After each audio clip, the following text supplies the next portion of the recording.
Okay. Yep. Hi, my name is Chef Lee Hunt. I'm executive chef of 440 Main and Mickey's on Main.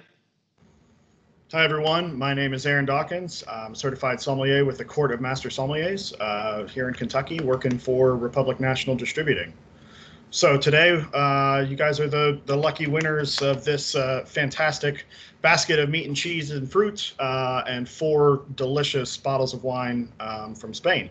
But to give you a little bit of an idea of what you've got in front of you as far as the charcuterie board and what you've got in those bottles, we're going to give you a little bit of info here between myself and Chef Lee, and we'll get you going and set up for a really, really good night of charcuterie and wine.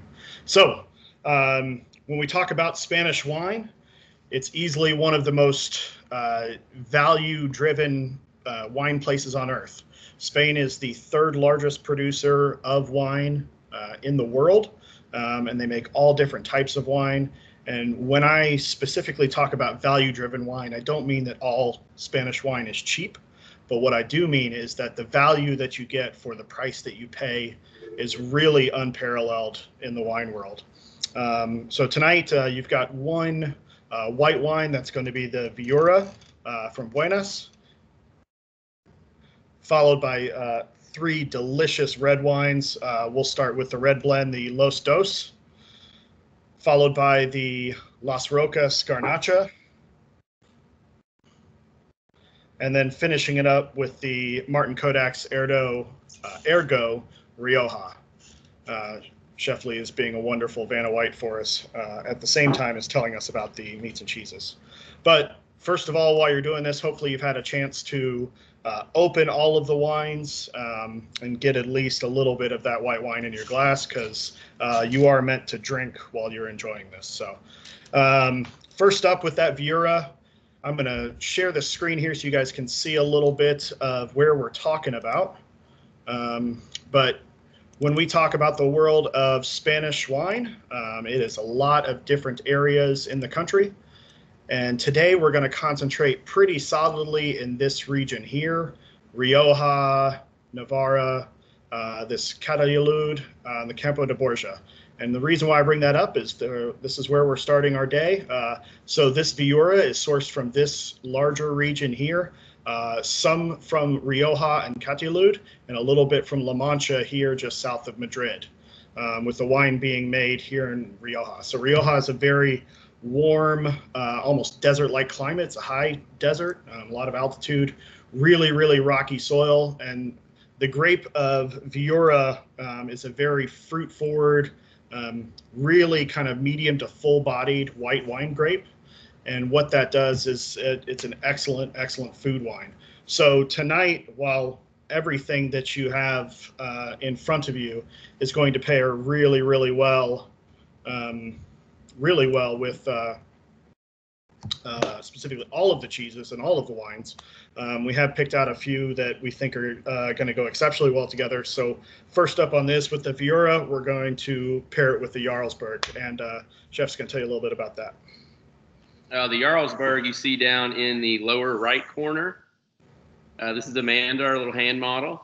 That's a really soft, creamy cheese from Norway. It's a cow's milk cheese. It's just really clean, rich, simple flavor. Kind of like it'll pair with the Viura and everything we have. So as you get in there, the Viura is going to have a very, very floral nose and a fairly rich body and texture. As you're doing this, we encourage you to kind of not necessarily try it specifically, as we say, but also try some of the other meats, cheeses to go along with it, with all the different wines, because Spanish wine is notoriously good with all types of food. So you're certainly in luck tonight.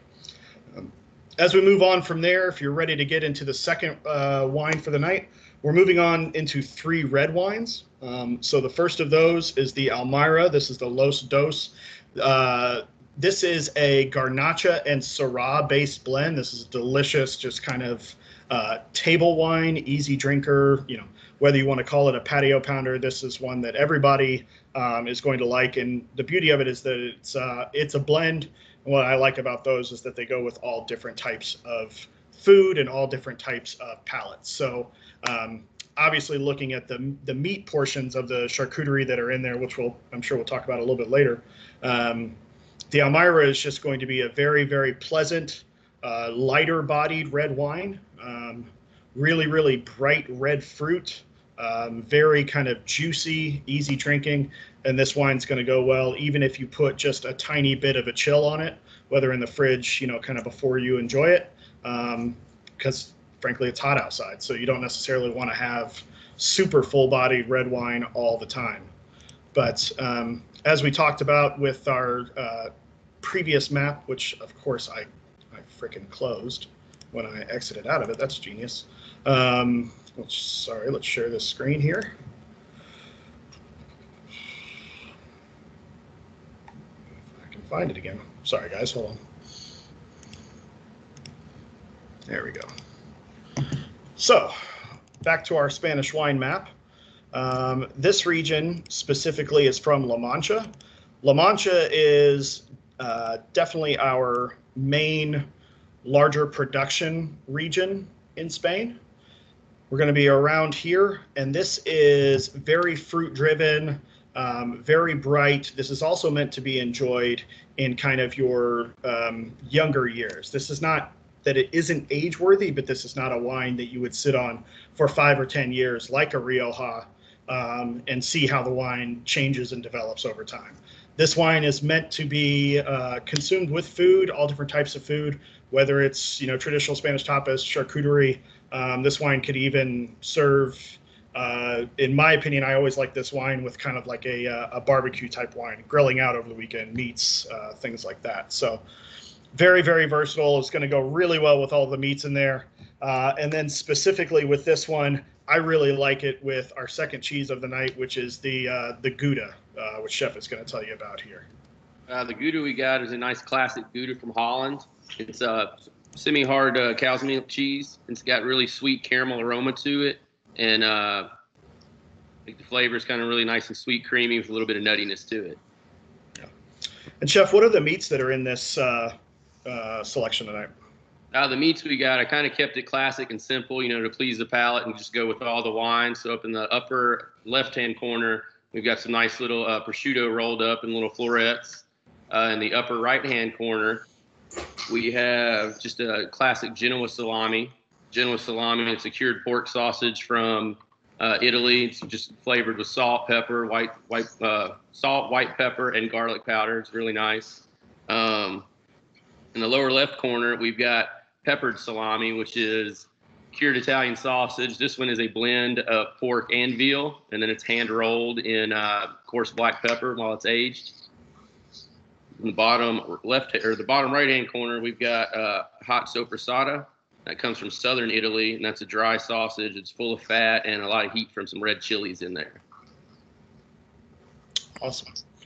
That all sounds wonderful. So again, we just talked about the red blend and its uses for all of these. As we get to the third wine, the Las Rocas Garnacha, this is another one that Spain has really come along in the last, call it 50 years, making very well-known and excellent Garnacha. We also know Garnacha, the grape, as the grape Grenache, whether it's from southern France or the west coast of the United States. It also does really, really well in Australia.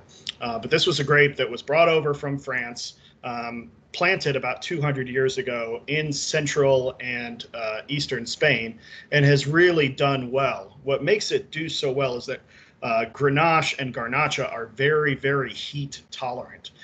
What they do is those grape skins, as it gets hotter and drier, they get thicker and stronger. And so what you get in that climate are these very dense, very strong, very full-bodied, full-textured grape skins, which gives a ton of flavor and body and backbone to the wine. The other thing about the particular Grenache grape and its actual vine that it grows, this is a really, really rocky soil with a very arid climate, and the vine itself actually has a really, really strong root system, and the vine itself can dig straight down as opposed to spreading wide across the top of the soil, and it sends a central taproot directly down to search for more water and nutrients. So it's a really, really hardy, full-bodied vine that does excellent wine for this climate, which is very difficult to grow wine grapes in. So that leads us to that third one. So the Las Rocas Garnacha. This is an old vine, 100% Garnacha from central Spain. And we'll go back to the map here just to take a look as we go. And as we look here, this one in particular is from the Calatayud region here, just to the south of Rioja.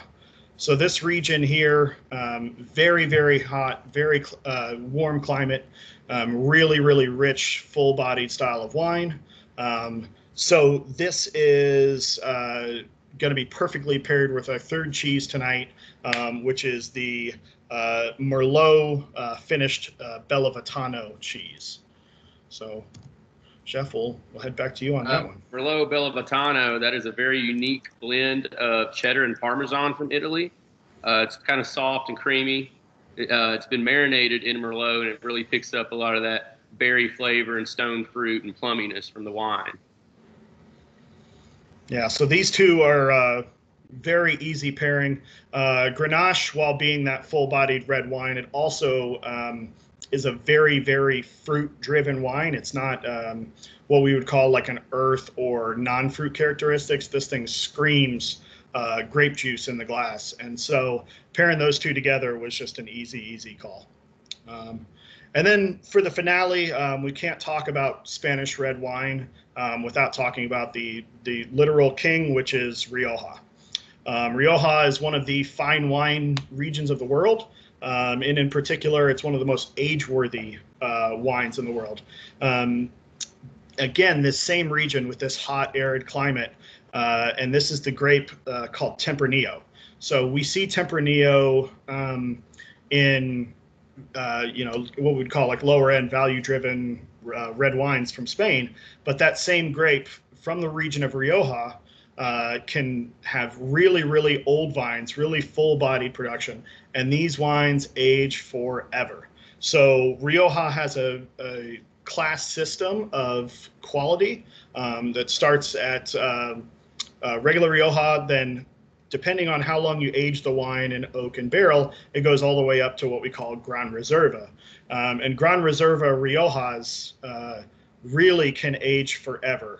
They're held in the barrel for a long time, sometimes 5 or 6 years in the barrel, whereas your typical red wine from everywhere in the world is usually only eight months to a year in a barrel as kind of a standard practice, if it's put in barrel at all.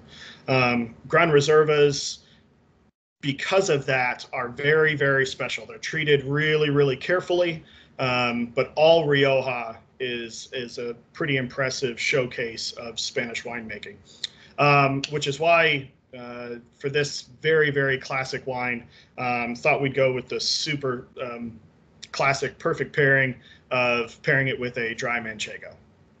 Right. If we're gonna talk about pairing the king of Spanish wines, we got to use this king of Spanish cheeses. So we've got some really nice manchego. That's a dry sheep's milk cheese. It's got a little bit of sharp flavor, but it's just really nutty and buttery on the end. These are exceptional cheese. I love this cheese, especially with this wine, that kind of maltiness, nuttiness. When you have that going in your mouth at the same time as the wine, Rioja is very earthy, very dusty, along with having that grape. But Rioja is a really unique thing because the grape Tempranillo is actually what's called a thin-skinned varietal. So all of your flavor, all of your texture, all of your color in red wine comes from skin contact in the fermenting juice. When the grape is initially squeezed, it's actually what we would associate with like a white juice coming out of there. So all of that color, all of that texture, flavor, everything comes from contact with skins and seeds and stems in the tank. Now, what's cool about it is that Tempranillo is a thin-skinned grape, so it's almost looks like a Pinot Noir, how you can see a lot of color and see a lot of light through the wine. Whereas the Grenache that you just had, the Garnacha that you just had, is a very thick-skinned dark grape. You really can't see it. It's opaque, not transparent. So what I always love is this color of wine that looks like it's going to be light and bright, just smacks you with all this flavor and all this texture and all this structure, just because of where it's grown. Rioja is a really, really cool region that just makes excellent, excellent wine. And when I talk about the value of Spanish wine versus the rest of the world, Rioja tends to age its wines for 1-2 years in the barrel minimum, and then another 1 to 2 years in the bottle before they release their wines to consumers. That kind of pedigree in Napa Valley or in Bordeaux, France, would easily put your wine in the hundreds of dollars per bottle range, much less the 15 to 20 or $30 bottle range that you'll find a lot of reasonable Rioja. So it's really, really cool wine. I hope you guys enjoy everything tonight. We're so excited to be able to present these to you. And honestly, I'm sitting in front of a computer screen, not eating and drinking with you. So stupid COVID ruined that one for me. So cheers. Thanks for having us. And again, if you have any more questions, just let us know. But hopefully you all enjoy everything. Cheers, guys. John Paul, thank you guys so much for joining us. If you don't mind to take this survey and turn it in, just so we can keep improving these wine tastings, and you'll get $5 off your next purchase. Thank you.